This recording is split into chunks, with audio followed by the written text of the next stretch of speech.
이번 강의 시간은 시험 사출 제품 분석 중 고객 요구 조건 관련해서 시험 사출 시 고려해야 할 사항들을 강의하도록 하겠습니다.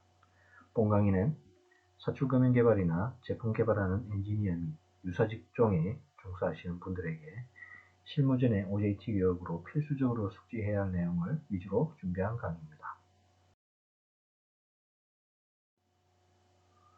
이번 강의를 통해 아래 목표 3에 표현된 것처럼 고객의 요구 조건에 부합하는 사출 승인 조건, 생산성 향상하기 위한 고려해야 할 사항들을 확인할 수 있습니다.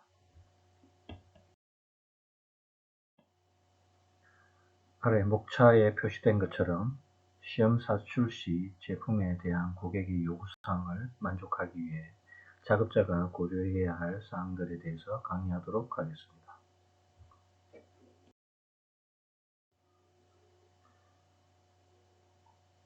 이 시간에는 시험 사출 시 고객으로부터의 사출 제품의 요구 조건에 부합하는 사전 기본 지침을 아래 사출 성형 공정 그래프를 통해서 예측하고 시험 성형을 시작하게 되겠습니다. 예를 들어 아래 그래프 내에 표시된 내용 중에 플래시 발생선을 통해 사출 조건을 온도와 압력의 조건을 조정함으로써 플래시 발생 상태를 개선할 수 있습니다.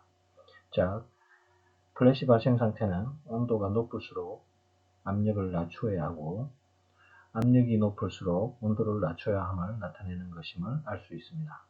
나머지 기화, 미성형, 멜팅 상태 등을 개선하기 위해 그래프선을 따라 움직이기 위해 해당하는 온도와 압력 조건을 개선해야 하겠습니다.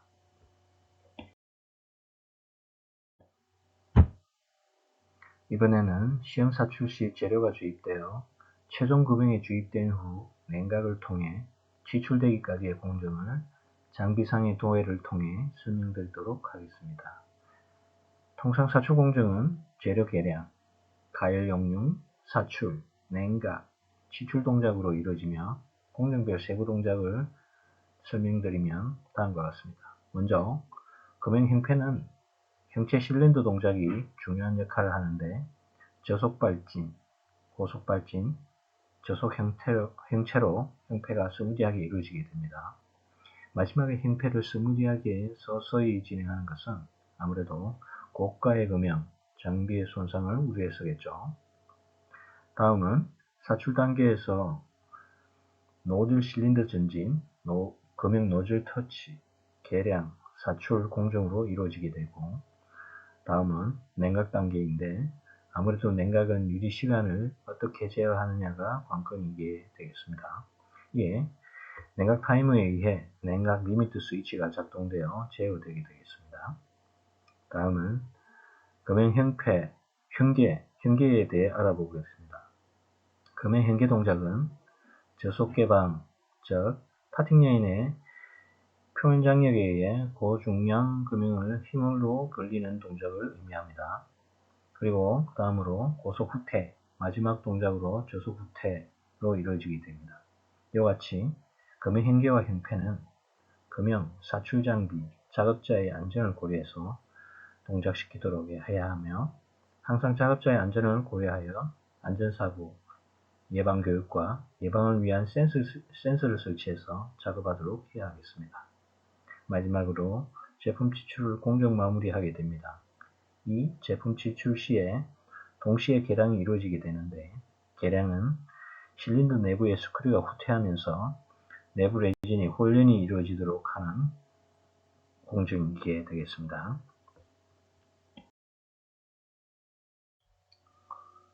이번에는 사출 성형 조건 설정에 대해서 간략히 배워보도록 하겠습니다. 먼저 성형품의 품질 저하에 영향을 주는 성형 조건에는 수지 온도, 사출 속도와 압력, 균일학 냉각 또는 냉각 방법으로 볼 수 있겠습니다. 그래서 처음 일반적인 방법은 온도를 먼저 일정하게 하고 압력과 속도를 조정하는 방법으로 조정해 보는 것입니다. 예를 들어서 저압 저속으로부터 해서 고압 고속 방법으로 진행하는 방법입니다.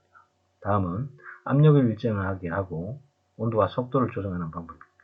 이때는 고온 고속, 저온 저속 방법으로 조정해 보는 것입니다. 마지막으로 상기 조건의 조정에도 효과가 없을 시에는 고온고압, 저온고압의 순으로 조작해서 사출 조건을 설정해 보는 것입니다.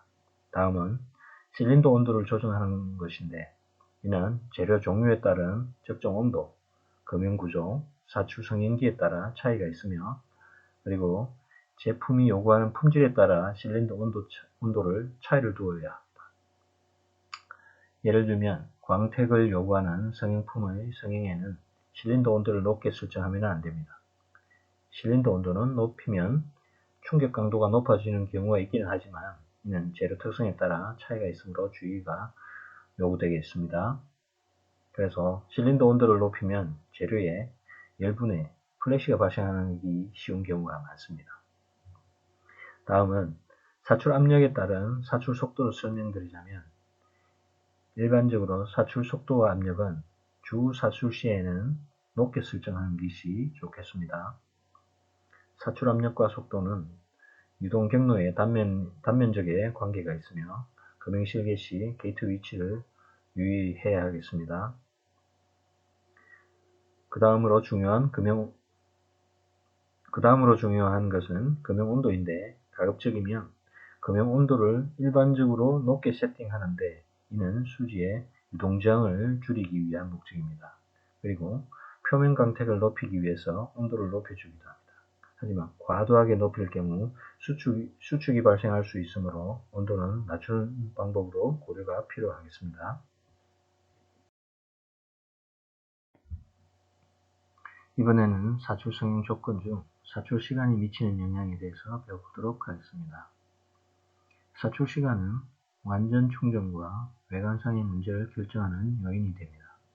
두꺼운 제품에는 수축, 기포 발생을 고려하며 사출 압력, 재료 온도와 상관관계가 있습니다. 사출 시간이 짧으면 외관상 주름이 발생하며 기포가 발생을 할 수 있고, 이로 인해 충격 강도 저하의 요인이 될 수 있습니다. 다음은 냉각 시간에 따른 제품의 영향을 알아보겠습니다. 성형 후 냉각 시간이 너무 짧을 경우 경시 변화에 의한 평면 밀도 변화로 비틀림 또는 굽힘, 크랙이 발생할 수 있습니다. 이로써 사출 성형 시 고려해야 할 사출 조건들을 배워봤는데요. 이는 재료별로 권장하는 사출 조건들을 고려해서 성형에 임해야 하겠습니다. 이에 대한 예시로 오른쪽에 도시된 테이블을 참조하시기 바랍니다. 그리고 재료의 공급처별 차이도 있을 수 있으므로 재료 선정 시 고려해야 하겠습니다.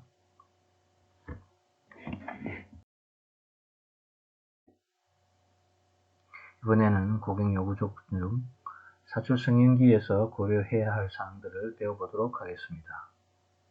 성형기 규격에서 중요한 이슈로 형체력과 사출 크기를 들 수 있습니다. 그리고 다른 변수로 사출 속도, 사출 압력, 스크류 설계, 금형 두께 및 타이바 간격 등을 고려해서 선정해야 합니다. 여기서 주의해야 할 것은 항상 생산성, 경제성을 고려해서 선정해야 한다는 것입니다. 그리고 금형을 세팅할 경우 특히 고려해야 할 금형 최소 두께, 타이바 간격 등에는 오류가 없어야 하겠습니다. 과거의 경험을 보면 사출 성형기에 현계 스트로크를 잘못 판단하여 금형과 성형기가 맞지 않아 금형을 개선하는 경우를 종종 보곤 했습니다. 다음은 금형상 설치된 로케이트링의 설치 시 중요한 치수들을 도시한 것이므로 중요하게 검토되어야 할 사항입니다. 이미지는 아래를 참조하시기 바랍니다.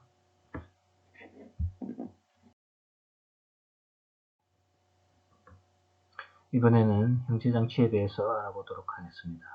주로 형체장치를 분류해보면 지갑식, 토글식, 조합식으로 나누어 볼 수 있겠습니다. 먼저 지갑식은 유압 실린더의 힘이 형체를 이루게 되므로 유압의 힘이 곧 형체력이라 볼 수 있습니다. 그래서 장점으로 스트로크가 길어서 깊은 제품 성형에 유리합니다.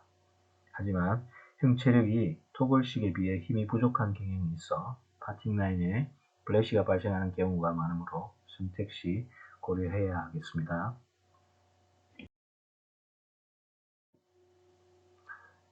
이번에는 형체장치 중 토글식에 대해 알아보도록 하겠습니다. 이 방식은 유압 실린더에서 발생한 힘을 기계적인 링크를 이용해서 형체력을 발생하는 방식으로 스트로크는 짧지만 형체력이 높아 이것이 곧 금형에 무리를 줄 수 있습니다. 해서 선택할 시에는 충분한 고려가 필요하겠습니다.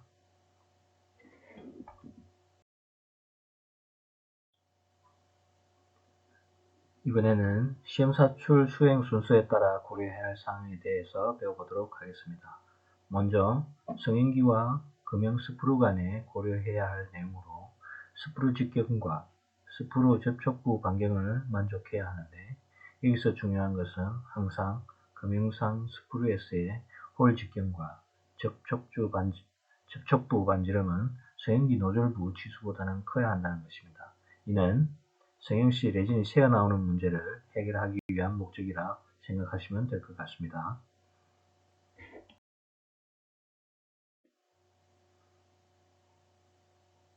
이번에는 사출 성형기 선택하기 위한 성형기 형식에 대해서 배워보도록 하겠습니다. 먼저 횡형, 즉 수평식 사출기에 대해서 알아보면 성형품 치출이 쉽고 자동 성형 가능한 게 특징이라고 볼 수 있고, 작업자가 취급하기 쉬우며 생산성이 높다고 볼 수 있겠습니다. 그 형태는 아래 이미지를 참조하시기 바랍니다.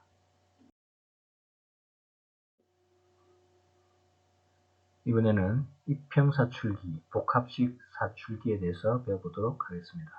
먼저 입형사출기는 중력을 이용할 수 있으므로 금형상에 파팅 라인 프레시가 덜한 구조이며 금형 치부 시 안정적일 수 있습니다.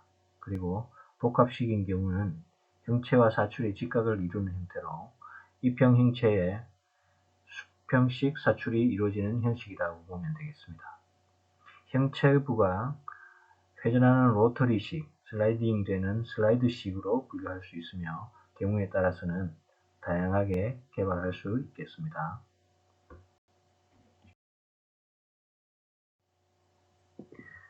이번에는 사출기 측에서 복수형으로 개발된 사례를 알아보도록 하겠습니다. 보시는 이미지에서처럼 사출의 시간차 주입으로 인해 결과물이 두 종류의 외관을 구현하는 형태의 사출인데, 이런 경우를 활용하여 개발한 구조가 이중사출, 텐덤 몰드, 스택 몰드 등이 이런 경우라고 보시면 될 것 같습니다. 이들은 모두 생산성 향상을 위해 개발된 형식이라고 보시면 될 것 같습니다. 이번에는 학습한 내용을 토대로 확인하는 시간을 가져보도록 하겠습니다. 시험사출 시 성형기와 금형 상호 간에 고려해야 할 사항에 대해서 설명해 보시겠습니까? 성형기와 금형 간에 고려해야 할 내용으로 스프루 노즐부 홀 직경과 스프루 접촉부 반경이 성형기 노즐부 치수보다는 커야 한다라는 것이었습니다. 이는 성형 시 수지가 새어나오는 문제를 해결하기 위한 목적입니다.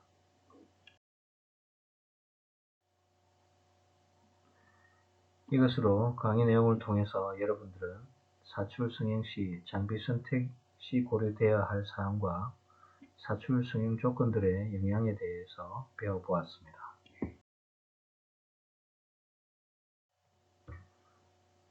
다음은 사출 성형 시 고려되는 요건별 영향에 대해서 설명해 둔 것이므로 우측 테이블을 참조하시기 바랍니다.